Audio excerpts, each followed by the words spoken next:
The whole Liam Kumar Day effect, not really happening. Nigel couldn't make it. Yeah. I rang up Mendenhall, he said he could make it. Don't dig this hole. Phil, credit to the guy, always manages to do what he has, but he is a shocking person right now. You guys got a trophy? No. It was pre-vim. No, my life from Rashad Mendenhall. Right, you go. I'm a tank, Jack! I'm a fucking tank! You are a tankful forever and always, and hello and welcome to another episode of the LOC Report, and we'll see where that tank does feature, as obviously the tank is still on an LOC team, in a role of some degree, let's not forget. But before we talk all about the ruminations of that, we have the co-host here for probably, potentially, maybe not, we'll see, but either the final or the penultimate episode. How are you feeling, Chris? Yes, I'm very well, thank you. And yes, I think it's the penultimate episode. We'll get one more I out of you. I will be around next week. The week after that, however, no guarantees in there. But yeah, by and large, all very good. I come to you from well, a different room in the house. So, that's fine. Mix it up. So yes, yeah, mix it up. That's it. Hopefully, be a bit more comfortable, perhaps. So yeah, you get to come join me on my sofa. Exactly. While we talk about the games. So yes, thankfully this week, I mean, at least we can hopefully focus on a few more of next week's games today. So we're going to get to the point. I think we're going to look back on last week. I'm going to have not a lot for you to tell you. Just having a little skim through, because a lot of them simply are no relevance. Yeah. But those which do have relevance, I shall aim to have some good insights for you this week. So definitely, yes. No, you always come well prepared with all that, Chris. And yeah, look at you, lucky viewers. It's a rarity. Chris is not in the playoffs because we already know that was pretty much no attention making. In a different room, you get to join him on his sofa.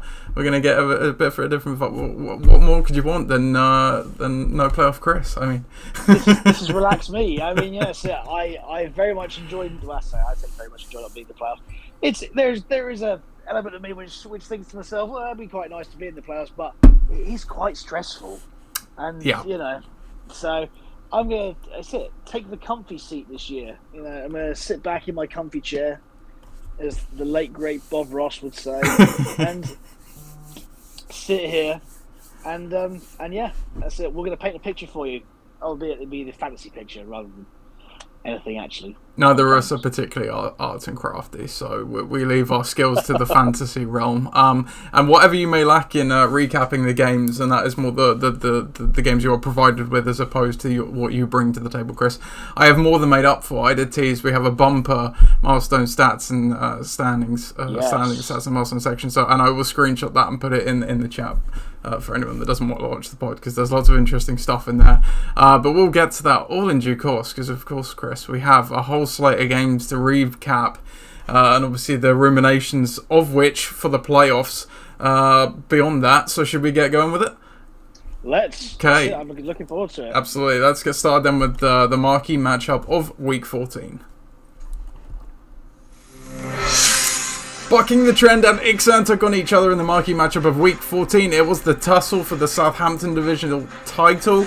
Both these teams coming in with the 10-3 record. One would reign supreme and take not only the division but the number one overall seed with it, and a bye in the first round of the playoffs. And despite Ixan losing 2 of their 3 games recently, in the last few weeks, they got the win in this one, a big win over Bucking the Trend, 120 to 70 points to lock up that first round bye, win the division and the regular season championship.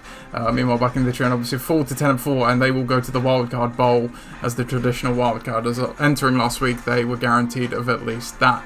Looking down the lineups for Ixan, so Patrick Mahomes, he got 26 points, Tyler Lockett got 12, James Conner got 17, Christian McCaffrey exploding for 27, Deebo Samuel, despite getting injured during the game, got 10 points, Justin Tucker with 11, and the Ravens D with 12 as well. So really a team effort other than Amari Cooper there, who were the only player to be under 10 points, en route to that 120. On the other side of the board for Bucking the Trend, just didn't quite come off on the day, unfortunately for him. Tua got 15 points in the game he struggled in LA. And Josh Jacobs got 17 and Brett Maher got 11. Those are the only other players to go over 10. So yeah, not what you want entering the playoffs, but At least they already had the playoff spot secured. The history of this matchup all time, bucking the trend are now 1-5 against Ixan, so yeah, that was on the cards in terms of the history. And we both picked bucking the trend to win this one, Chris, so we're starting off the week on the wrong foot. Yeah, very much so. No, Mike got absolutely kicked into touch last week. I mean, 50-point swing. As you said in last week's pod, yes, he was absolutely the form team coming into this game. And, you know, with a bedrock of guys like Keenan Allen and St. Brown and Josh Jacobs in more recent times. But, yeah, and two are more to the point. But, yes, didn't quite happen for the Dolphins this week. Yes, it certainly didn't happen for St. Brown and Swift, despite a really good offensive showing from the Lions. And the Chargers, they did pretty good too. The Chargers did well, yes, but I mean, we expected to see this game between Detroit and Minnesota be the game to kind of propel him on a little bit. That wasn't the case. No. And then the Bucks D, who we did tip as well, yes, got Brock Purdy'd. Who knew? Who knew? This guy was good. And before we get any feedback from Mike of saying you told me to play them over the Steelers, well, they only got 5 points as well, so we'll be having none of that. None of that, absolutely none. So all round, just a pretty tepid performance there from bucking the trend. Just lacking in touchdowns, just lacking in pop, which we haven't seen in recent times from them. But this is what we did see mid-season, and maybe that's the worry going into the playoffs is that this team has got that kind of week in it. Whilst with Ben's team against all the odds, you know, we wrote Mahomes off against Denver. Well, we shouldn't have done that. You know, we wrote McCaffrey off. We wrote Connor off. You know, all these guys, you know, are fantasy heroes. Really, I mean, you look at McCaffrey and Mahomes particularly. Whilst having, you know, obviously a very good outing from James Conner, and that will continue, I think, because the offense will go through him with Kyler Murray getting injured, which we'll come to later. So Tyler Lockett, good performance in this game. Amari Cooper has had better games, and I think we'll have better games once Deshaun Watson finally gets himself going. Only when he plays at home, though. Well, yeah. I don't know why it's a thing. There was a thing a few years ago with another player or something. I can't remember who it was, but really bizarre home road split. The Cooper is absolutely fire at home, but then, yeah, for whatever reason, goes on the road and sucks. Must be Deshaun's ankle tag weighing him down.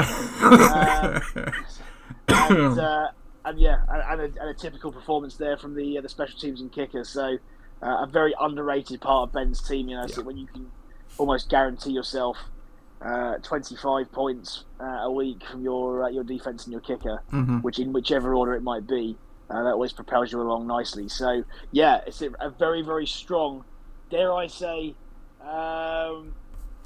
setting a stall out performance there from Ixan with 120 points. And yeah, if this is a sign of things to come, then there should be a lot of people being very worried about what this team's capable of, because we know its floor is very, very high. Yep. There's obviously been a steady team all season long. We've talked about lacking the ceiling, and they showed off a little bit the ceiling here, like you say. As with any of the teams that had a bye this week, obviously, you're just hoping to get through it without any injuries to your players. We'll come back to that in a second, but we mentioned Debo, which happened in this week, and there will be another we talked about in the news section, which happened on the Thursday night game last night. But like you say, he's won the regular championship, 11-3 record. So onto the playoffs he goes, and obviously, you take one or two players out of that, and he's still got a pretty good team surrounding that. As you say, for Mike, has been the team of Form late, absolutely. Has a bit of a hiccup here. Previously, that's been where he's obviously had a lot of injuries to contend with, pretty much at full health at this point. So, as you say, quite surprising. But they'll be trying to get over the hump of that quickly when they play in the Wildcard Bowl. We will find out who he will play in the Wildcard Bowl. Not straight after this one, because it is dependent a bit on another result, but we'll see what happened between the Dream Team and the Detonators. The Detonators was another team pretty locked into a playoff spot as well, but it wasn't signed, sealed and delivered. Either winning the division, which would mean outscoring Gridiron Gang, or Gridiron Gang losing and then winning would get them a playoff berth. Likewise, if that didn't happen, they would just need to outscore the next closest, which was about 60 points behind them. So they did lose this one, so we'll have to see what happened in the Gridiron Gang game to see if they hold on to the division. But with 81 points on the board, despite losing to the Dream Team 100 to 112, looking pretty good for the playoffs in some shape or form. But yeah, they dropped one, dropping the Detonators to 8-6. And meanwhile, the Dream Team on a 4-game win streak to finish the season, absolutely dragging themselves, kicking and screaming, back to a 500 record with 7-7. Looking down the lineups for the Dream Team, Joe Barrow got 21 points, Jamar Chase got 19, Tony Pollard got 18, Jerry Jeudy got 25 in the absence of Cortland Sutton, Harrison Butker got 11, and the Bills got 14 as well, so a good day at the office for them. And much like Mike, would have been hoping for a slightly better day, but obviously they were at the distant second in terms of points in this one. But Detonators, Geno Smith got them 27 though, Derrick Henry got 18, and Daniel Carlson got them 12, so again, they'll be looking to dust themselves off for the playoffs ahead, should they have made it.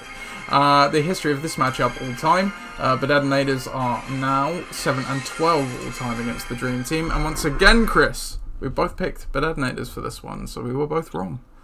We did, that's it, and we have to say, we didn't see a Jerry Jeudy performance like that coming out of nowhere. That is for certain, and we certainly didn't expect neither CeeDee Lamb or Hopkins to break into double digits. Yeah, that was a surprise for Ollie. Weird week. I mean, so Dallas just looked like they were all over the place for much of that game.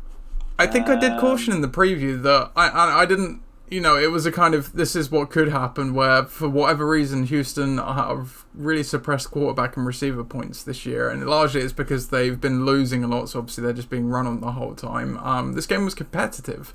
CeeDee Lamb still didn't do anything, so maybe they are just good at taking out the pass game. And Hopkins, I've kind of said that he'll probably get erased by Bill Belichick, because we all know that's what the Patriots like to do, take away the top weapon. I would not have bet that both of those eventualities would come to pass, but that's pretty much what happened.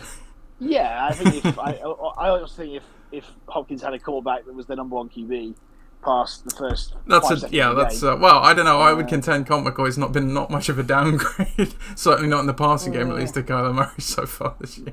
Perhaps, but I don't know.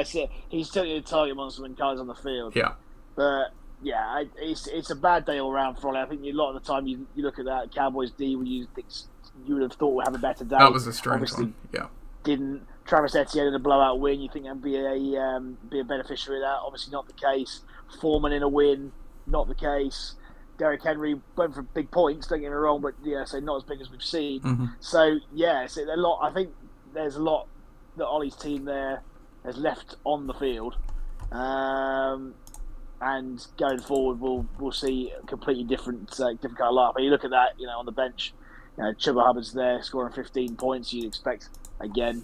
Those points to be going more form as well. Certainly have been more recent times. But one thing I do want to talk about with Ollie's team is that look at Jameson Williams down there. Yes, he's had 2 targets and he's scored 10 points. Well, you think that was the first game he's back after injury. They think of him really highly. That receiving core in Detroit is going to be interesting when you consider that you got some Brown, him, and DJ Chark, plus a proper run game. If they can make a bit of a break for it the next few weeks, then I think that could be a really high-powered offense. So good for all fantasy players everywhere. But let's talk about Viv's team, because we are talking about high-powered offenses here, and that is what Viv has across the board. May I add? Yes, Joe Burrow's had a bit of a average day, but you can't argue with Chase's points, you can't argue with Pollard's points, and you certainly can't argue with Jerry Jeudy. That kind of performance has been waiting all year to break out, and I think next season we'll see him as the clear-cut number one in Denver, with whichever head coach it is comes in to replace Nate Hackett. We see that a bit more consistently next year. Yeah, DJ Moore's had a down week, but again, injury can't help it.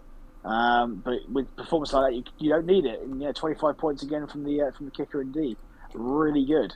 We go to the bench. I say, and there's still a lot there. He's got Gus Edwards, he's got Bam Knight, he's got Mike Williams there. So he could have come in and done a job no problem. If it wasn't for that game being, I think that was the Sunday night game. I probably would be playing him over DJ Moore, I would think, DJ Moore, just given sure, that it was he was questionable coming into it, he probably just played it safe. But as you say, he didn't need him anyway. So it was a curious decision to bench Bam Zonovan Knight for me. I know, you know, the game on paper against Buffalo doesn't look great, but he'd been so good, and all of the talk going into the game was he's still going to play ahead of Michael Carter, and that's exactly what happened. So it was an odd decision, but again, and he's got J.K. Dobbins. I don't fault him for not playing him there, because obviously first game back, but I did need it anyway. So exactly that. It's a decent end for Viv. He's been a bit up and down all year. It's a nice way to win with 111 points, though. I mean, in theory, he should have been. This should have been knocked off the board because he's put someone in his reserve spot that's scoring points. So the rule we have with the reserve spot is last year with COVID was a little different because obviously players would go on that and come off it fairly quickly given the nature of it.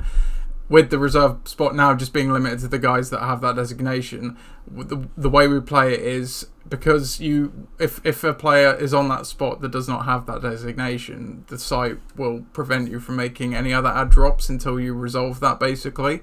So the way we've always looked at that is that you're taking the disadvantage by keeping the guy on there, if that makes sense.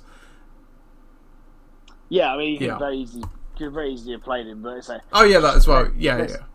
Let's have a bit of roster management, people. It doesn't matter at the end of the season, and it wouldn't have made a good difference in the run anyway. But come on, let's be having a look at you. But yeah, good, a real solid end to the year for Viv. Yeah. And yeah, not inconsistency necessarily, but I think it's good for Ollie to have his down week in this week. Well, and I think we'll pivot quickly to Ollie's scores because I distinctly remember in one of the standing stats and milestone sections where I read out the ones that just appear on the site.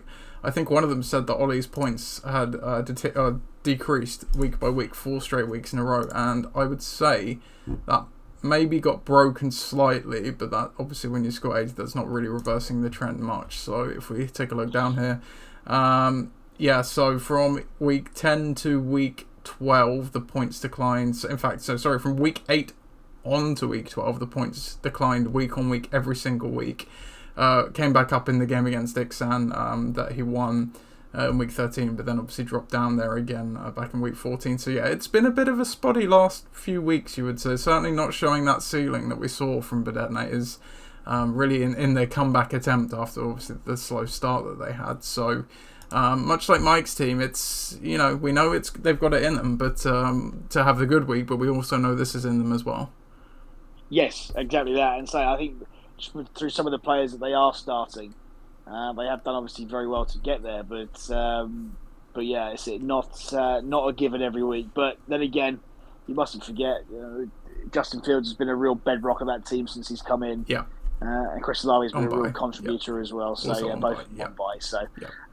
So yeah, I think better weeks ahead. Absolutely, they're going to have to be for Ollie. Yeah, and no spoiler, he was pretty likely to make the playoffs. It's dependent on what happened elsewhere, but we'll come back to all that in a bit. We'll move quickly on to, and probably past, our next game, which did not have any playoff permutations. Next up for week 14, we had the Winchester Bowl. In more ways than one, as Tom's Tyrants and Your Gold did share the Winchester division as well as sharing it as a large portion of their childhood. Both of these teams' seasons were over. They did not have a chance at the division or the points forward wildcard or the traditional wildcard, obviously, with their records. Entering this one, Your Gold was 4-9, meanwhile Tom's Tyrants was 3-10. So the bragging rights for the off-season go to Tom's Tyrants as they win this one 82-66. Snapping their losing streak while extending You Are Gold's fall from grace to 4. He did have a shot at in fact, he was leading the division as much as a few weeks ago, but obviously slipped through his fingers quite quickly. For Tom's Tyrants, Brady only got them 12, but Brandon Oak stepped up with 12 as well. Miles Sanders erupted for 28, and Nick Folk with 11 en route to that 82, but really it was You Are Gold's bit of a whimpering display there. 32 points from Jared Goff was the highlight, and nearly half of the team scored. Tyler Boyd did injure himself in the game, so he finished with 0. Michael Carter, as we said, did play, but finally took the back seat and ended up with 0 points as well. The Jets got 12, the only other player there over the 10-point mark. So definitely a day to forget for You Are Gold there. The history of this matchup all time, You Are Gold is now 5-6 all time. So yeah, definitely bragging rights into Tom's Tyrants' corner as they take the lead in this series now. And we also both picked You Are Gold to win this one, Chris, so we're a perfect 0 for 3 to start with. We're doing well. That's it. Now, I will qualify this by saying that You Are Gold has carried 2 players. Yeah. Both. So, I think as a per player score, we weren't that sure, far but off, only one of these was an injury gimme. The other one was complete, and okay, he had no one on the bench to play either, but there are other options are available. Yes. Yeah, totally agree with you on that one. I'm not going to dwell on this one too much. Jared Goss paper over the cracks massively for You Are Gold this week. Congratulations to him. What a reversal of his season, can we say? Indeed. He went from not... Yeah. Finally, he's picked the right quarterback in a week that he loses by a massive amount. Just completely unlucky. What's on the other side? The real difference between the two teams here is the fact that Miles Sanders has scored 27.5 points as a skill player. I think that combines for more than all of your gold skill position plays. It does. Indeed. Yeah. So there you are. Not a very good day for Brady and Evans at the top, which we said last week was going to be the catalyst to winning. Turns out that it was Miles Sanders all along, and he turns out to be the number 8 running back in all of fantasy football. Who saw that coming? Instead of scoring, I didn't. That's it. And he's had more 25-plus point games this season than Derrick Henry, I think. So, and Jonathan Taylor and Alvin Kamara, and loads of them have been. I think there was some ridiculous stat that he scored more than 25 points than most of the first-round picks that we've got in our league. So, yes, congratulations to Miles Sanders, the comeback player of the year in the LOC. Yes. But shame he's on such an absolute dog team. That's it. That's all you're getting, guys. So I hope you had a good season. Yep. We'll go on to another game now, which, again, didn't have any playoff permutations, but at least did feature a playoff team. The playoff-bound Winchester division-winning Pakistan took on Ross's team, Greers of War, here in Week 14. Pakistan was at 6-7, so wanted to get to that 7-7 mark to have at least a modicum of dignity with that division win.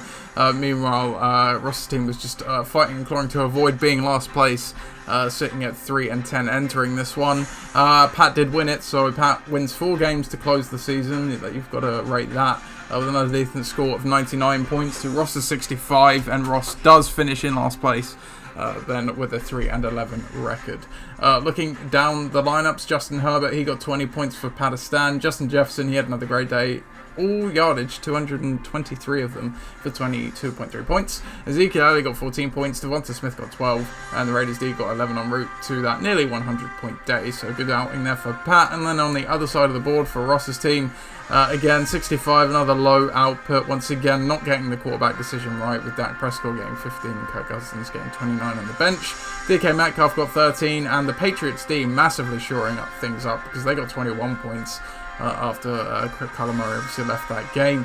But yeah, no other skill position over 10. It's definitely a day to forget there. The history of this matchup all time now. Pakistan are 5-5, so they have leveled the series for the rest of the season at least against Ross's team. And we both picked Pat in this one, so we got on the board finally. Chris and I did lock Pat in this one, so I got my lock as well. But yeah, Pat has had a nice last month to the season, carrying that form at the exact right time, hopefully, into the playoffs. Yeah, I think that Pat's coming out swinging into the playoffs here. 99 points, really good total this year. We know how much scoring is down, but he's also got some really, really, really interesting weapons in there. So you look at a guy like Justin Jefferson, who is giving him output every single game that he's played on, give or take. That's it. Zeke, you know what he's going to get. Devonta Smith come out of nowhere in the last 3 or 4 weeks. It's proven good. There's a few guys on the bench, obviously, as well. He's picked up. Cook's an interesting one, especially this weekend. We'll talk about that later. Which doesn't really need to this week, but it's for those who are playing Buffalo players. That's it. Cordell Patterson as well, still there as well. So yeah, he's still got damage that he can inflict on people. And finally, Justin Herbert is scoring consistent points at long last this season, which I think is helping no end. Can I just say, commendable bold player of the week, playing the Raiders D. No one plays the Raiders D this year. Playing the Raiders D, 11 points, good for him. That's what we like to see. Would have been even better if not for the bizarre Raiders collapse at the end of that game as well. So. Agreed. That's it. But this is the Raiders, and they are a bizarre franchise, and they've been losing for 30 years. So, just lose, baby. They should put that. They should put that next to the flame they've got. The Al Davis Memorial Flame, and we've been losing for 35 years. And Well, especially it's since fitting. Everyone goes to Vegas to lose their money, so because the house always wins. So they're just taking solidarity. That's the only house where the house always loses is Allegiant Stadium. Yes. Anyway, talking about losers, Ross. Yeah, bottom of the league, papering over the cracks with the Patriots D against the backup QB. Good old Colt McCoy. Yeah, what's good to say, really? DK Metcalf's got 13 points. Congratulations. Kirk Cousins in prime time. Well, not prime time. But anyway, Kirk Cousins put up some big points against Detroit, which was going to happen. And we all knew it was going to happen. And he could have had an extra 15 points, but chose not to, which is very sporting. So there you go. Better luck next year, Ross. Hopefully, your draft you a better team. Yeah, it's been a year to forget. Injuries haven't been kind either, but as we've said before, he had some positive regression in previous seasons, which he's very much paying for now. Indeed. Yeah, and that was the Goose Bowl, by the way. So Pat takes the Goose Bowl there. We'll go on to the next game then, which again did have playoff implications as Gridiron Gang took on Ford Flyers. And the final Pod Bowl of the 2022 season took place here in Week 14, featuring Gridiron Gang looking to sew up a playoff spot, and Forge Flyers, who are just trying to snap a 5-game losing streak and get back to 7-7 as they entered this one 6-7.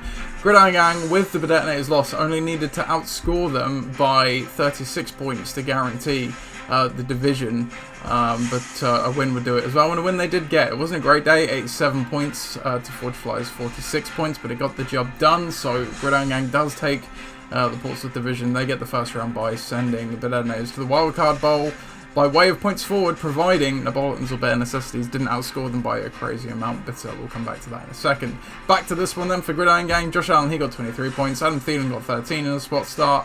Joe Mixon got 11. Donovan Peoples-Jones got 11. And the Eagles D got 10. So an okay 87 points. I believe it would have been good enough to beat 7 teams in the league that week, in the given week. So not the worst score around, obviously not the best. But yeah, Forge Flyers on the other side, 46 points a day to forget. But understandable when you have your quarterback leave the game with injury pretty much on the first drive. Kyler Murray only getting less than a point there. And Corey Davis also got a concussion on the day as well. He only got 1.5. DJ Chark got 15, so that was a great stream. And Michael Badger, the only other player over 10, with 12 points. So, yeah, Chris, unfortunately, you didn't get to 7-7, but obviously you'll be happy the season is over. The history of this matchup now is a perfect 11-11 on either side. And we had opposite picks in this one, Chris. You picked my team, I picked your team. And you know what? Entering the Monday night game, I was still fearful that you would win this one because you had Kyler Murray and the Cardinals D against what we know is not a very good Patriots Matt Patricia guided offense. And you only had a, what would it have been, a 42 point deficit or something like it was. So yeah, I was quite concerned that you might come back and win this one. But yeah, fate intervened as it would happen. Yeah, fate certainly intervened there, yes. It's Kyler Murray's ACL struck down on the first play. It was a weird injury as well. Like, watching it live, like, it didn't look like there was no, like, sharp, sudden, like, pop or slide. He was just running and went down, and that was it. Yeah, it's highly unusual. It's highly unusual. I have to say, it's been a really disappointing end to the year for my team, for a variety of reasons, I think, but mainly because simply the form that certain players showed in the first 8 weeks of the season just disappeared in the last 8. You entered, it would have been week 8 or week 9. You entered week 8 or week 9 sporting a 6-2 record. And as you know, little did we know at the time, no one saw it coming. A 6-game slide, because as you say, your team was shaping up quite nicely, and then it just seemed to melt away. Yeah, well, that's right, exactly that. So just at the wrong time. Chubb stopped scoring, Kamara stopped scoring, Waddle stopped scoring, and after that, you haven't really got. And Murray was the only really consistent scorer, and even then, he was out for a couple of games. You'd have to try and get by. So, yeah, difficult to say the least. So, yeah, that 6-8 record does not flatter this team by any means. It is is absolutely where it should be. I've got some stats for you in a bit that you'll like. Well, you won't like it, but it'll exemplify some things. But yes, continue. It'll be the lowest score in 7-week span across the. I haven't gone that deep, but it's a good stat. I'm sure. Perhaps. Yeah, I like stats. Anyway, but for your team, it's a solid foundation in which to build. You started DPJ, which is a good stream. You started Thielen, which was a good stream as well, unfortunately for me. And everyone else is obviously on either Bimageddon or injured. So yeah, overall, once you get you guys back, then we'll see. Brian Robinson's been pretty good for you, but aside from that, Kenneth Walker, the lack of Kenneth Walker through the rest of the season perhaps could be a challenge. Well, he played last night, so we're all good there. Well, and Tony Jones was inactive. There were only 2 running backs active, him and Travis Homer. So that dude is A-OK.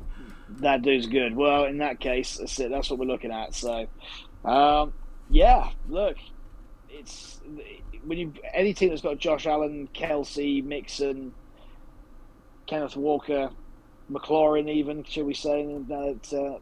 The Commanders look a little bit more resurgent. Even Adam Thielen. I mean, Adam Thielen he was a genuine starter over the last few years, and I think in a good matchup, he's going to be okay. Yeah. Now you've got him. So yeah, I mean, just looking forward. He's playing the Colts this week, obviously on the week that you're not playing, but the Giants, that's a reasonable game for them at home. I hate to break it to you, Chris. I have since cut Adam Thielen. No. He's out there if you want to pick him up. For you. Well, look, somebody's in the playoffs. I mean, I think you could do an awful lot worse than Adam Thielen if you're a team out there that's in the playoffs. He's on the list. Yeah, okay, yeah, you're right. So, some other playoff teams. For me, he's on the list, but yeah. Ollie Micah Pat, I'm looking at you, man. Or even Ben, because he's got no players now because they keep getting injured. That's true. So yeah, look at that guy. Anyway, we digress. That's it. It's a solid, if not spectacular win for you, and you're going to need a few more points than that to beat some of those playoff teams. That's for sure. Definitely. No, completely agree there. So we'll go on to the last game then, which did have potential playoff implications. Obviously, with Gridiron Gang winning the division. Yeah. I wrote it off. But if either of these teams were to have outscored the Detonators by, I think it would have had to have been the closest would have been about 60 or 70 points. Then they would have stolen the points forward playoff spot from them. But let's see what happened between the Portlands and Bare Necessities. Yeah, it was the Dave Bowl here in Week 14, and these teams didn't have to worry about winning at this point of the season. They just had to rack up the points for a chance to get that point forward wildcard spot, and unfortunately neither of these teams got the requisite amount of points needed to do so. Bare Necessities does take the Dave Bowl though, 91-77, and moves to a 9-5 record as a result, dropping Napolitans to 6-8. Looking at Bare Necessities lineup, Daniel Jones, the stream against the Eagles D, that was a bold move, but it did pay off with the 21 points there. AJ Brown got 13, Austin Eckler got 16, Damian Pierce got 12, and the 49ers D got 12 as well en route to that. Team effort, 91. On the other side of the board for Napolitans, 77 points, not the best day at the office. T. Higgins did get a hamstring injury in the warm-up and put up a big fat 0 as a result though. Jalen Hurts, he got 34, Tyreek Hill got 20, Najee Harris got 11, and no other players over 10 points there. Titans D also putting up a goose egg against the Jags, who saw that coming.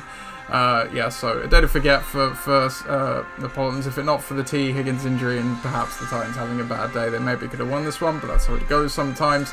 The history of this matchup all time, Bare Necessities are now 2-1 against the Dave Bowl, so they have the Dave bragging rights. Well, they're the best Dave in the LOC, we can say, for the rest of this year at least. And we both picked Napolitans in this one as well, Chris. So outside of Pat's game, and you picked me, obviously. We both sucked at the pick'em this week. we were awful. I mean, it was a weird week. It was a weird week. Yeah, definitely. It was a bizarre one. But anyway, there you are. I completely wrote this game off last week because I thought it was entirely irrelevant because neither one of these teams were going to outscore the Detonators by 60 or 65 points or whatever it was. And I'm glad I was vindicated because, it's just a pretty middle-of-the-road game. Yeah. Napolitans really just, hitch their mast, or hitch their wagon rather. Mm-hmm. and flew their mast on Jalen Hurts and Tyreek Hill this week. The G Harris chipped in, but other than that, carrying 2 players was going to make it tough. Especially with Stevenson leaving the game injured as well. He only got the 1 point here.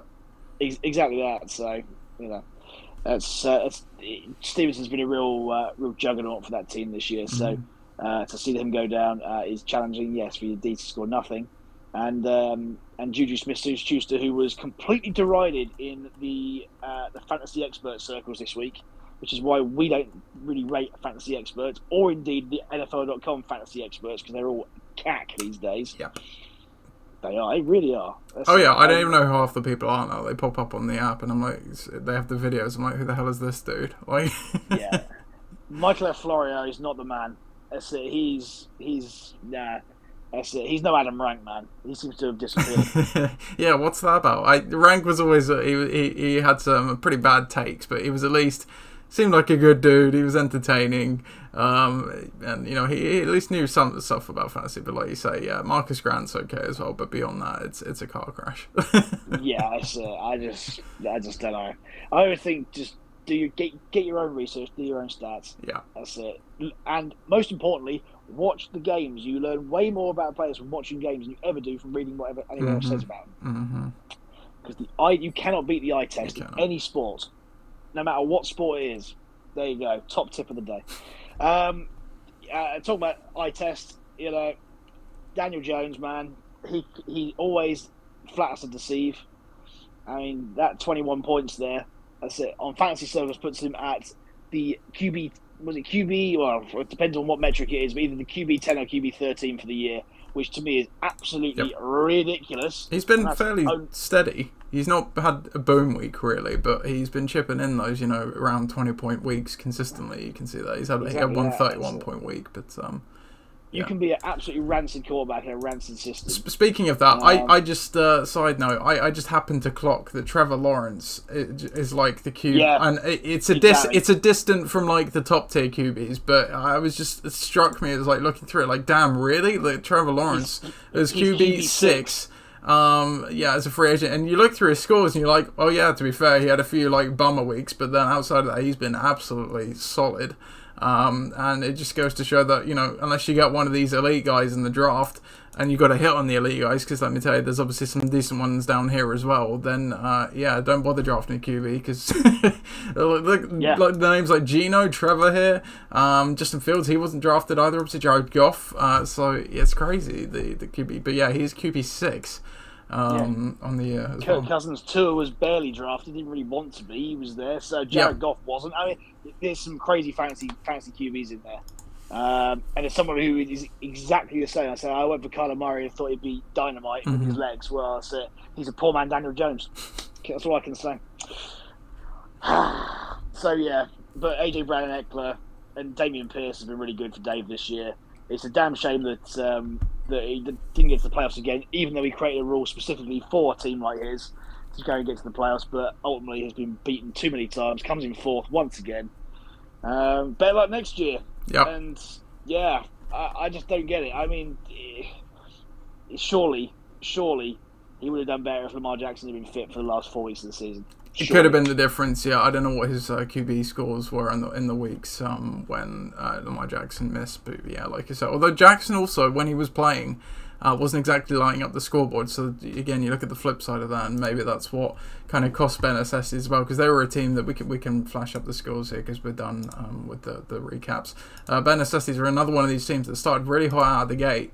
Then just massively cooled off after week 6, I think it was. Yeah, after week 6, they only had, they had 3 100-point performances after week 6, but entering week 6, they had already notched up 4 out of 6 weeks worth. So they did cool off as it went down the stretch, and Lamar Jackson was a part of that. But as you say, yeah, disappointing. And we'll come back to a fun stat that I found when I was looking through things in a second. We'll just tie off the Pick'em's scores then. So I'm 63 and 45 all time now, just with that horrendous week. Chris, you were still in the black a fair bit with 52 and 31. You did not have a lock again last week. I forgot to make sure you did a lock, but I got mine, so I'm now 11-8 and you are 9-4. We are only going to have one more lock week because we're obviously not going to do it when there's only one game, but we have a game that features two games, so we will have one more lock week, but then that'll be it. But we're both guaranteed to be over 500 by on that at least for the rest of the season. So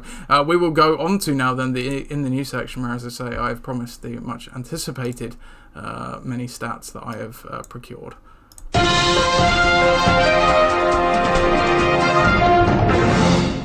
But before we get to all of that, we have the normal league news to cover off. So firstly, we've got some key injuries.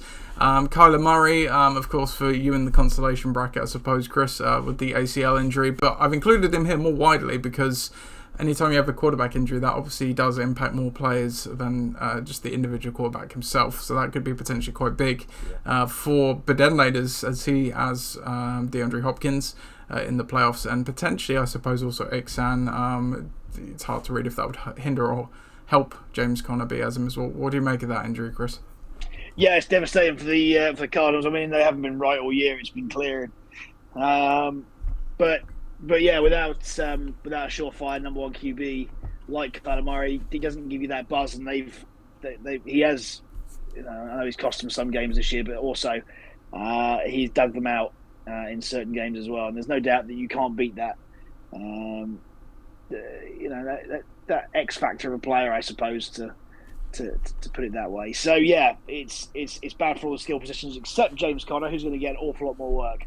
So good for Ben, I would say, at a time that he really needs it. Well, yeah, and that brings us nicely on to the other two injuries that I've pulled off here, which is Tyler Lockett, who has a broken bone in his hand from last night's game, and also Deebo Samuel, who suffered a high ankle sprain. I think it was labelled as in the end in last week's game as well. That's quite big for him going into the playoffs. Obviously has the bye week, so it doesn't matter for this week, but those guys aren't going to be playing in next week and probably even the week after that, you would think, Chris. No, I don't think so, and I would be amazed if Ben didn't go out and spend the farm on George Kittle. He had an unbelievable day yesterday. You know what, though? A guy like that, so he was on my list of rando ads, and had I been playing this week, I probably would have streamed him, because Seattle suck against tight ends, and obviously with Deebo going out, that opens up a bit more pass volume. He is a bit fool's gold, I feel like, though, because his scores this season have been terrible. Unless he has a good day like that, he has been less than worthless, it's fair to say. And it's not a high volume passing offense with Brock Purdy. I would say that it's not, but at the same time is that when you lose a guy, your intermediate guy like Deebo, yeah, you've still got McCaffrey in there. You might have Ayuk, you might have a bit of Juwan Jennings, so what? Kittle's a well-known, consistent option that's been there and done it for a QB that's going to get found out eventually, but until he does, he's going to want to throw to those intermediate options. And I think having a guy like that who can do it all and in the red zone as well is a big asset for San Francisco that they haven't quite used this year. But I think inconsistent QB play isn't helpful. I mean, and they've kept him in for the run game. I think with Trent Williams, he's missed a fair amount of time. That he's obviously the type of tight end he is. He's a really outstanding run blocker. So they use him more in that part of the game as well than they have done in passing. Yes. So yes, if they can unleash that guy at the end of the year, that could be a very, very interesting one for George Kittle. But that isn't a given. That isn't a given. But I do think that there's some value on the waiver wire, even at this very, very late stage. You should have seen my waiver queue this week. I legitimately had about, I think, 12 players that I was trying to claim. Just in reverse order of who I actually wanted, but there's definitely value out there. You're absolutely right, or potential value anyway, we should say. And then leading us on to that is just picked out the one transaction here for this week, and it did feature Ben's team. Not surprising, as you say, with those injuries. He did claim Jerick McKinnon dropping Tony Jones, and he did that for $18. Jerick McKinnon's had a pretty good last couple of weeks with the Chiefs. What do you make of that ad, Chris? I trust no Chiefs running back at all. Yeah. You're getting a part of the pie with the potential of a good game, but there's such a spread offense that you could never predict who's going to pipe up with the touchdowns in a given week. But he's a guy they have been leaning on more. He's a guy that they clearly like, but they want to keep healthy, which is why they're starting to use him more, maybe going into the playoffs over Pacheco. But yeah, like you say, it's not a guarantee, but obviously at this point in the season, you take a go, they can get you potentially 20 points over a lot of guys who will not get you, do not have that kind of potential. Right. We'll go to the standings, stats and milestones now. So we'll start off the traditional bits before we get to the fun bits. So yeah, rounding off the divisions then. So Ixan, after being bucking the trend, they do finish top of the division 11-3 and also top of the league with that record as well. Bucking the trend 10-4, so they have the traditional wild card. Ben Assessi's there at 9-5, just missing out on the playoffs in both the wild card, the traditional one, and the points forward one there, with Napoleon's finishing at 6-8 at the bottom. In the Portsmouth division, Gridiron Gang, they win the division at 9-5 over Benettes, who were just behind them at 8-6. They get the points forward wildcard though, with their 1,414 points, second highest in the league. No other team other than Gridiron Gang over 1,400 points. The Dream Team at 7-7, they're fighting back at the end, and Ford Flyers running out the bottom there, with 6-8 record. And then the Winchester division, yeah, Pat avoided the ultimate farce, which would have been a division winning team that had a losing record. Matching the 7-7 record at 500 to get to the playoffs there. Tom Torrance and you got at 4-10, and then Grizz of War at the bottom with the 3-11. If we look at the final breakdown of the year, Gridiron Gang topped this metric 109-45, the only team to have over 100 wins in the breakdown statistic. Ixam came pretty close with 99-55. They leapfrogged Bedettes in the final week with their 11-0 week. Bedettes at 95-59 there as well. And again, you have some pretty good teams there, like the Dream Team at 92-62. Ben Assessi's, we've already mentioned, 89-65. Even Dave's team, who went 6-8. He obviously got absolutely scored on this year, but still had an 86-68 record. Mike, obviously the traditional wildcard team at 84 is 70 there, and Pat at 1874 as well. So at least he had a winning record in terms of the breakdown to go with his playoff berth as well. And then obviously the teams you would expect there at the bottom side of the bracket too. The final version of the coach ranking, Ben Necessity's at the top with 110 points left on the bench throughout the season. So that I think comes in at about an average between 8 and 9 points left on the bench there through the season. Ixan, the Dream Team, not far behind. Then you kind of have the middle ground, which all kind of left about 10 points a week there. Then you get to the bottom, Gridiron Gang. So despite being the high scoring team, still left 161 points on the bench through the course of the season. So some meat on the bone. Same for Bedettes, who are obviously right behind my team, 146 points on the bench. But yeah, 3 Winchester Division teams all in the bottom 3 of this metric. So they did have not a good record, most of them. They didn't have the best points forward, most of them. Part of it was definitely self-inflicted, certainly with Tom's 218 and even Pat's 198 left on the bench. Even Ross, for as bad as Ross's team has been all year long, and we know having the 2 quarterbacks kind of boosts or worsens your score in this, because obviously they're more likely to have the deviation, but it just goes to show that even Ross's team wasn't as bad necessarily as would have met the eye, but the coaching absolutely was. So that's that. Now we get to the fun bits, Chris. Are you ready? I am. This is quite something. Okay, cool. So I'm just gonna, I will go fairly slowly, but I will just reel them off. If you want to jump in and talk about any of them as I go along, please just do so, because it's going to take me a minute to get through all these here. I'm just going to read this off because I've already written it all down. So yeah, Ixan was the regular season winner. If we look in the accolades, which you can access on the Facebook group, they're on the shared Google Drive. That is his 2nd regular season championship of all time. Why has this not synced? That is unbelievably frustrating. I've done all of this on my... I'm just going to check this. Why has this not updated? Hold on. I'm going to try and get this another way. Hold on, because it shows on minute. Why is this not... It was not last edited. Hold on, we're going back 1 second here. This needs to be right, Chris. This is unbelievable. I can't... I agree. It's too much effort's been put into this. Yeah, hold on. You know what? I'm just going to do I'm going to copy the file and then put it back in my Google Drive. There we go. Make a copy. We need some lift music. Yeah. Should I get John Burke out to cover? Right, here we go. There we go. Copy of coach accolades. This should have the right statistics on. Let's take a look. No, that is. I don't understand this because it's literally on my iPad. It's up, and now it's cleared the updated version on my iPad. Well, that's just bloody brilliant, isn't it? So shocking. Yeah. What was? How does that? Wait, that's not right. Yeah, it's cleared the updated version on my iPad. Excellent, good stuff. Way to run your Google Sheets there.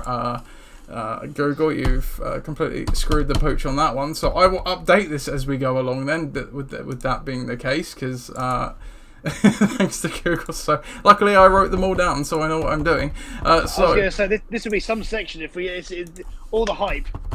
So then not get to it. No, right. So here we go. So Ixan is was the regular season winner. That is the second time in their career. He is now tied second all time with most. Second all time with most regular season championships in career, with Dave Stubbs behind you, Chris, who have 4. So that's the first one. Gridiron Gang had obviously the high scoring team this year, which was also the second of their career, with the first one coming in 2016. Here is a stat for you. Where's it gone? They are second all time, tied with Ollie, who also has 2. There are 3 teams that have 3 in the active ones. Dave Stubbs, my dad, Tom, and you, Chris, have all had 3 high-scoring teams throughout the years. Among active coaches, if you've won the high-scoring team, or if you have been the high-scoring team, you've done it multiple times. There are no one-time high-scoring teams anymore, with me getting it the second time. So all of the active ones have done it multiple times. What else have we got? Bucking the trend, as I said, was the traditional wildcard, but that was the most points forward wildcard there. So Gridiron Gang's high-scoring team, we'll pivot over to the website for this one, is the highest scoring team out of all of the high scoring teams in a given season, and I will just show you that on the almanac here, which is down here. You can see 1456, which it's not by far and away the lowest either. It was actually fairly close with the bottom 4 points. So my dad's team in 2020 had 1463, so only 7 points short of that. My team in 2016, 1464, so only 8 points short of that. And then ADLZ with 1469 in 2017 as well. So again, only about 13 points to that. But obviously, it's harder to get more points now that we have one less position effectively.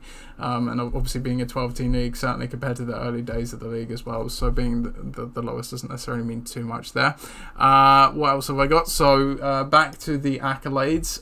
So Ben has now won his 4th division championship of his career. Did I have another stat attached to that? Let's see. That is tied most all time with Nige, my dad, Viv, and Chris. You all have 4 division wins to your name. Gridiron Gang notched their 1st division championship in 14 years, obviously being a family team. And if you've seen the title of the episode, the Commish's best birthday present, Chris, I know you didn't want to give me the win, but you gave me my 1st division win. So what better present? Happy birthday! Thank you. I'm glad I could help. What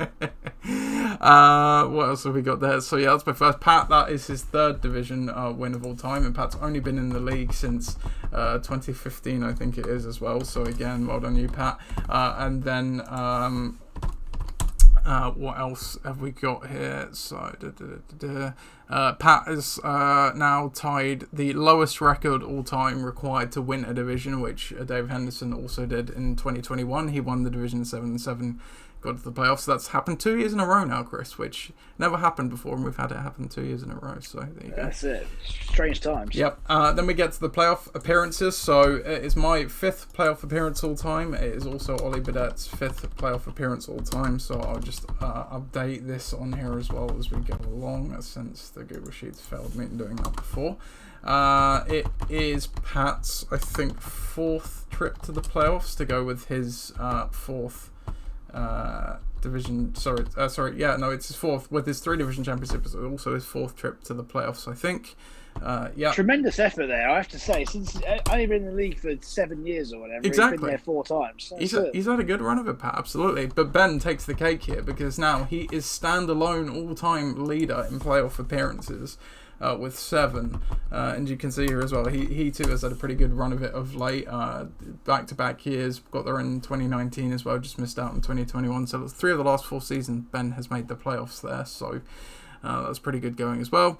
And then we get on to, so that was all kind of the playoff permutation kind of statistics and the bits that went along with that.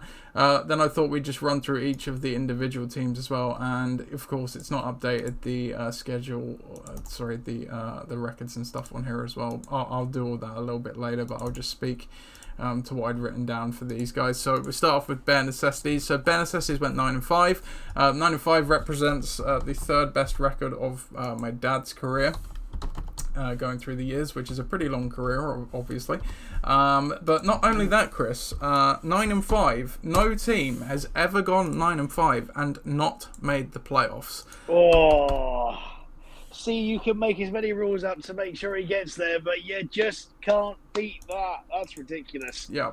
That's it. Any other division, all I can say. Yeah, any other division would have won it. Quite unbelievable that 8-6 teams have gotten to the playoffs before, obviously. Obviously 10 wins and up is pretty much a guaranteed the playoffs. So yeah, no team has ever gone 9-5 and not made the playoffs. And like you say, we even have one extra playoff spot than we used to. Still doesn't cut the mustard. And so when my dad said cheated once again in the group chat, to a certain degree, he was not joking. So. That's it. I mean, all I can say is that's what fate does to you, isn't it? Yeah, and as we said, my dad's team started out pretty hot, but then obviously cooled off. Still good comparatively to some of the teams in the league down the stretch, but that's really what killed them. Obviously, Lamar Jackson's kind of not lighting it up, and then a couple of the other players not doing quite as well. So that is kind of what cost them down the stretch there. We'll come back to the playoff teams' records and things once they kind of exit the playoffs.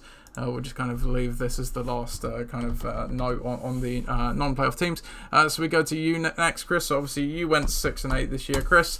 You had the lowest scoring season in your career, even lower than your 2-12 team in 2014. So I will just pivot back to the just to jot in the points so you can see that demonstrated. Really? Yeah, so you scored 1155.02, so I'll just punch that in so you can see that there. Yeah, you scored 1195.8 when you went 2-12 in 2014. I remember this year, that 2-12 year, because I remember I got scored on a lot. And, it wasn't necessarily a very good team, obviously, but that's it. It got scored on a lot. I think that might have been the difference between this year and that, is that this year I got away with some pretty lucky wins, not going to lie. Also 2014, we would have still been a 10-team league at that point. As well as that, we still would have had an extra position. So adjusted for those things, that team would have obviously scored lower in today's LOC. So 1155 isn't as bad in comparison. Certainly we'll see to some other teams in a bit. The Dream Team is the next one I've got on the list here. So the Dream Team, they went 7-7 this year. The third time in the last 4 years, the Dream Team has gone 7-7. So if you're a betting man, take your money to the bookies and say Dream Team will be 7-7 in 2023 right here, because that's it. Solid team, always a solid team from Viv. So glad he got his win. Yeah, since hasn't had a losing record since 2017, and even then, but beyond that, has only had one losing record since 2014. Even in his career, only 3 losing records as well. So it has been a very good run, underratedly good run, but only obviously one Corona Bowl to show for it over that time period as well. So we've got the next one here. What have I got next? Neapolitans, they went 6-8. Obviously, they're still fairly new to the LOC, not necessarily fantasy football there. But went 7-7 the first year, 6-8, so they're kind of sitting in the middle so far as well. Tom's Tyrants, they went 4-12. Obviously, another founding team. That is the worst record of Tom's career in a season. And he also had his lowest scoring team of his career as well. He only scored 1,099.82, which is obviously less than your team, Chris. As I said, your score is definitely in no way bad in today's LOC. But yeah, the lowest score of Tom's career. You can see the next closest he had here, I think. It looks like it's in the 1,200 range. It's probably his score last year, actually, 1,266. So, not a great year for Tom, as was the case for much of the Winchester division, because we go on to UR Gold. They also went 4-10 this year, obviously after going 3-11 last year. So they've had a pretty bad run of it of late. And then in terms of scoring, he also had the lowest scoring team of his career. I will just drop the points in here. So that's 1,061.38 for UR Gold this season. That is the second lowest seasonal score of all time in the LOC. 5 points more than Mike's 2019 season, where he scored at 1,056 and went 7-7. What? Yeah. Pretty crazy, right? So yeah, very low scoring there. Did I have another tidbit to add on to that? No, that was all of the tidbits. Then we go on to Ross's team. So obviously he went 3-11 this year. That was his worst record of his career there as well, and that is tied second worst record in LOC history. The only one dropping below is the aforementioned 2-12 season that you had, Chris. And his points also was the worst of his career. He scored 1,142 this year. So again, not even the worst in his division, but the worst of his career. So yeah, that was all the individual team stats that I picked up. I have a few more for you. So let's see what. So I'm quite confident the Winchester division combined for the lowest seasonal record and lowest total points of a division in LOC history.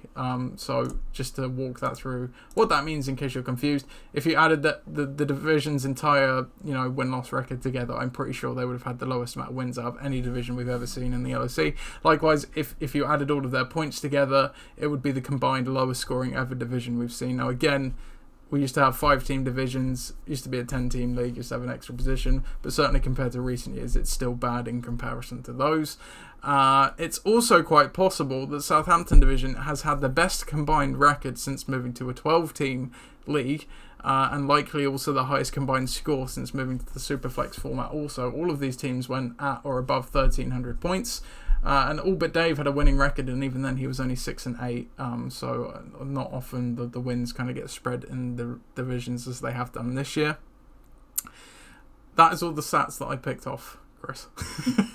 That's a hefty amount of stats. I like it. Love the stats section. That's it.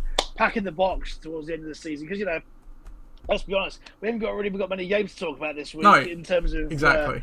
In terms of previews, so we may as well review the stats. And look, I think that Google Drive is an absolute, godsend in terms of what you want to see for this league. There's so much stuff on there. And I will make sure that it's updated and actually synced this time. No idea what happened with that, but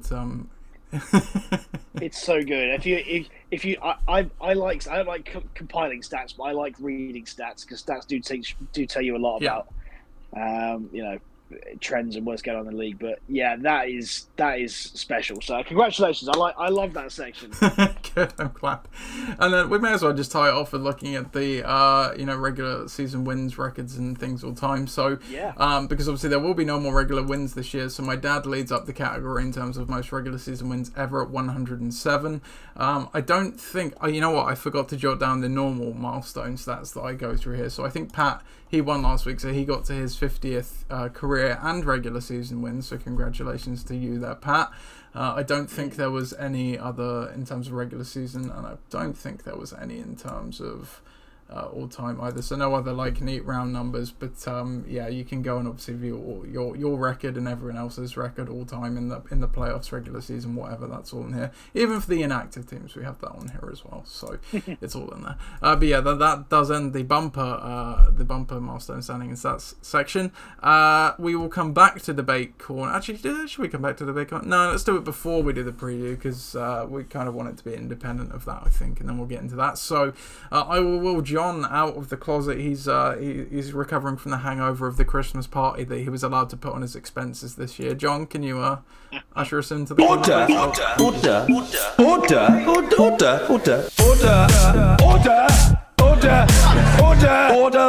Thank you, John. He's just ordered an espresso martini if you didn't get what he was going for there. So for debate corner this week, we obviously saw really both of the wildcard teams here stumble into the playoffs with obviously subpar weeks, but they were both at least at one stage, you could argue they were the hottest, if not the hottest team in the LOC in terms of form. The debate corner for this week, Chris, can we see one of the Wildcard Bowl teams winning Corona Bowl 14? It is tough for a wildcard team nowadays because gone are the days where it's obviously semi-final straight to the final. If you're a wildcard team, you now have to win one whole extra game than everyone else. You have to win 3 to do the whole job. So do we think one of these teams could win all 3 and take it home, Chris? I think it's entirely conceivable that could be the case. And we've seen both Ollie's team and Mike's team go big this season. But here's why I don't think it will, because you're always going to encounter either the form team, this streaky form is Pat, is going to encounter your team who, let's be honest, has been very solid throughout the course of the year, high scoring team, of course. or it encounters Ben's high floor. And it doesn't matter if you're in the playoffs or not. You know, you can't necessarily beat one of those very, very powerful things. I think, though, that Mike and Ollie have got players on that team that could do all right. But I think that Mike has an element of boom and bust about him that he just can't shake. Whilst Ollie's, whether he likes it or not, he's still playing guys like. And I don't want to ruin it too much because otherwise it will take away from my analysis later. But you know, he's played a couple of running backs and a receiver in his team from this week that are in offenses that certainly the one running back and one receiver that he's playing are in offenses that are stuttering. That you can't necessarily rely on, and he's relying on the legs of Justin Fields alone to get him across the line. So I think that, it's obviously conceivable because they've gone for such high points, particularly Ollie this season. But I do think there are better teams left outside of those two. Yeah, and like you say, it's obviously one of them is going to knock each other out here, so that effectively just leaves one that would have to win 2 games on the trot. And whoever wins with the way the seeding works will go on to face Ixan as the number 1 seed there. And then obviously if they were to beat Ixan, would then face either my team or Pat's team in the Corona Bowl. So it's hard to read. Was last week just a blip for these teams, or is it more of a sign of what things have been coming? I kind of showed with Ollie's team that might be the case, where he's just not had the same kind of ceiling over the last month of the season that he'd previously shown before that. As you kind of say as well, it's entirely possible. It's going to be a tough road though. Both these teams aren't riding the white horse into the playoffs and then looking to canter through it. So we'll have to wait and see. And we will obviously go on now to preview the Wildcard Bowl, the only game we have for you this week, as the other playoff matchups will be next week. So here we go.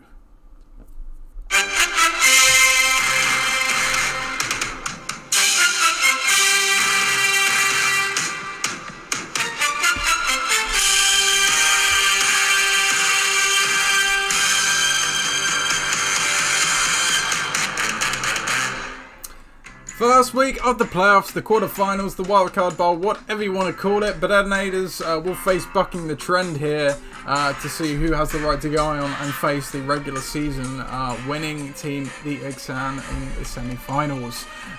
Both of them have had winning records, of course. So Bucking the Trend 10-4 is the traditional wildcard, the official home team, let's say.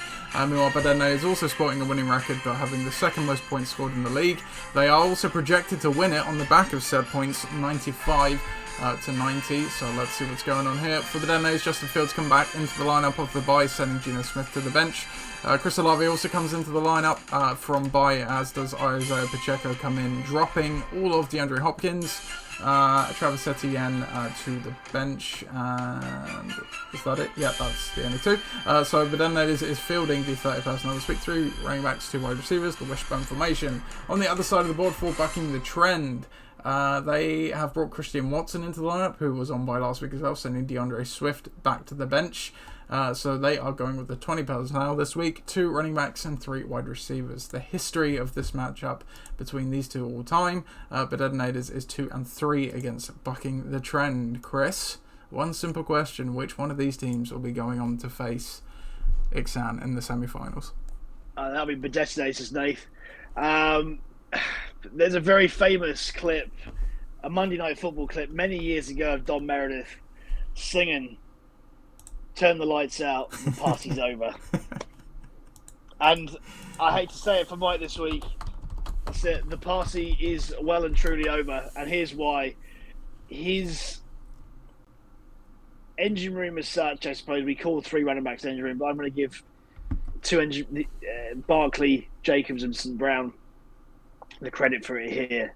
They're all in phenomenally tough matchups.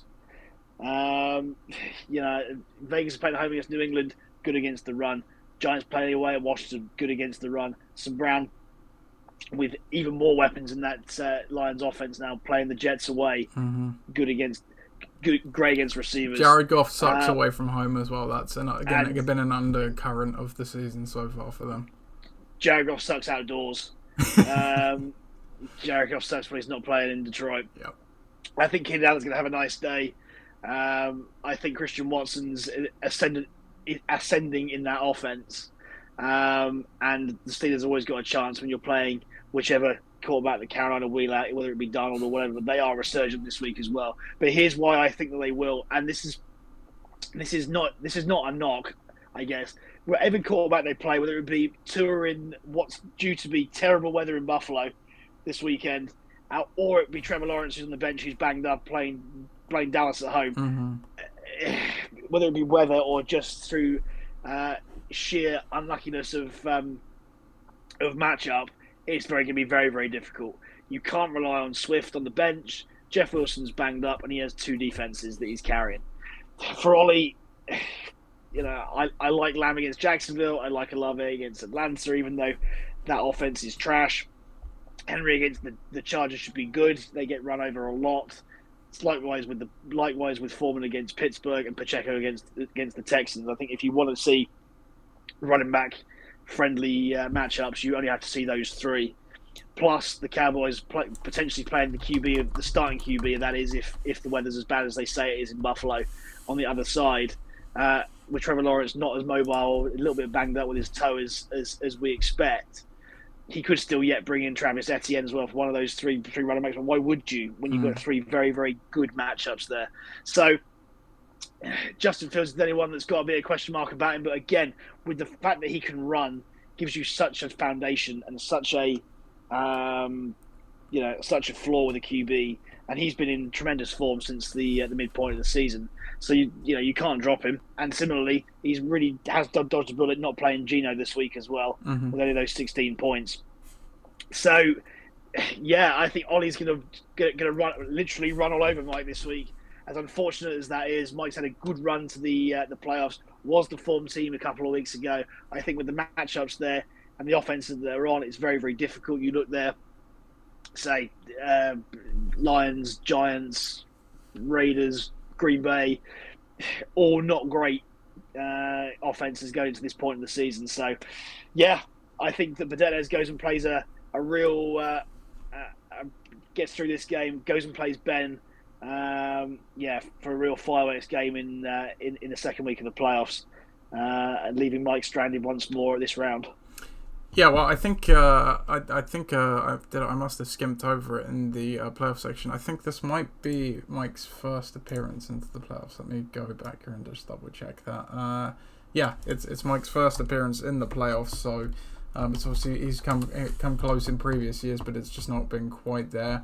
But does come this year. But like you said, I tend to think it looks like it's going to be fairly short-lived. The one thing I will say in this, it could be another repeat of what we saw last week, just between where some of these players are and the matchups they have. It could be another scrappy, low-scoring one, because while I agree with pretty much all of your points on bucking the trend as well, Bedettos is in no way, shape or form leaps and bounds above Mike's team or anything. Going back to Mike's team, Tua kind of jested about the snow in Alabama as well, guys. Well, not like the snow he's going to see in Buffalo this week, potentially, and the frigidity of the weather there as well. But obviously, he didn't do too well in that dome in LA last week either, did he? So that's obviously a big worry. And like you say, Trevor Lawrence, I don't know if the Dallas matchup's necessarily as scary as it was earlier in the season. They've had a bit more of a banged up secondary of late.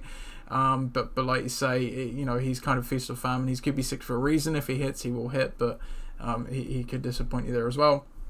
And then, like you say, just some guys that are kind of contending with other pieces in the offense, not necessarily all on the best of offenses. He'll be hitching his wagon to Josh Jacobs. James Conner had a decent day against the Patriots last week. There's no reason Josh Jacobs shouldn't either. But then, like you say, just the other skill positions he's got there, nothing entirely you're confident with. And then, as you say, he doesn't have anything to turn to the bench there as well. Of the 3 defenses he has, there is still a defense out there that I would be playing over all of these. That I believe is still a free agent, because I don't know what Mike's seen in the Steelers that lends him to believe that they're a particularly good defense. because even with TJ Watt coming back, I don't think he's 100%, and you can clearly see that. And Carolina aren't as bad or not, but they just beat the Seahawks for Christ's sake. So I don't get it personally. I'd at least be playing the Commanders over them against the Giants, but as I said, there is one more out there that I'd rather have than either of those. We go on to the other side of the board. As you say, Justin Fields, it's on paper a brutal matchup for Philly, but if Daniel Jones can get 20 points against the Eagles, then as you say, with his legs, he should be able to do at least the same. He's got some solid players in CeeDee Lamb, who should obviously have a better day, like you say, Derrick Henry against that soft Chargers run D, and then some guys that should at least get some volume in Dante Foreman and Chris Olave. The Foreman's obviously seeing a bit more of a committee than he was when he was kind of lighting it up after McCaffrey got traded, so that's obviously a worry there as well. And like you said, with Pacheco on paper, it's a great matchup. If the Chiefs are going to run in any game, it's going to be this one. But yeah, again, will we get into the end zone? The touchdowns are so sporadically spread around all of that team. And then the Cowboys D again against Jacksonville. If the Cowboys D's taking it, we saw that they didn't post a great score against the Texans last week. So I agree. If you told me to pick a winner in this game, I'm going with Detonators as well. But it could profile to be a scrappy Wildcard Bowl, and obviously depending what kind of matchups these guys have next week, whoever wins, as you say, probably faces a pretty stiff test in Ixan next week as well. But who knows, Mike, we obviously were horrendous on the pick'ems last week, so maybe all of what we just said is completely redundant. But yeah, that's the Wildcard Bowl. That's it. No other previews for this week, because obviously we'll have the semi-finals for you next time around, as well as recapping this one. We'll also introduce the nominees for our respective awards. I will chat with the committee during this week, and we'll see who we want to put up for each of the respective awards there. Other than that, you're welcome to watch the games at mine on Sunday if you just fancy watching the Wildcard Bowl or any of the other NFL action there. Other than that, all that's left to say is thank you for joining us once again, Chris. You're welcome. It's great to be here. Yeah, I hope you enjoy it while it lasts, listeners, because it's not going to be... Well, we're not going to have many episodes, period, for much longer, but even less so with Chris joining us. Thank you for watching. Hope you have a good weekend. Best of luck in your playoff matchups. And I don't even have to say unless you're playing me, of course, because I've got a bye week this week. So later, suckers.